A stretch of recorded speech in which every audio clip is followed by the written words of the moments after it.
Welcome to the Tech Egg. Don't get scrambled. Enjoy the video.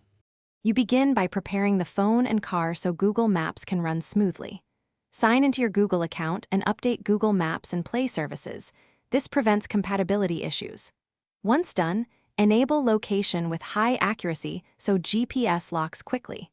Make sure mobile data or Wi-Fi is active for live traffic.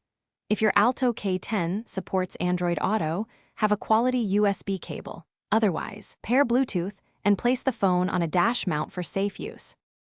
Now connect your phone to the Alto K10 infotainment system. Plug in a USB cable or pair Bluetooth.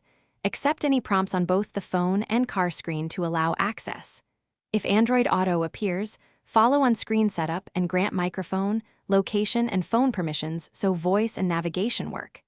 If the car only supports Bluetooth audio, open Google Maps on the phone, start directions, and route audio to the car so you hear guidance through the speakers.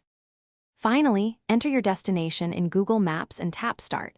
Watch the route appear on the car display or phone, and confirm voice guidance plays through the stereo. Save offline map tiles for the areas you'll drive through to avoid data gaps.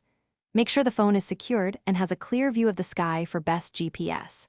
If navigation stumbles, try high accuracy mode, clear the Maps app cache, and restart the phone. This fixes most location or permission glitches.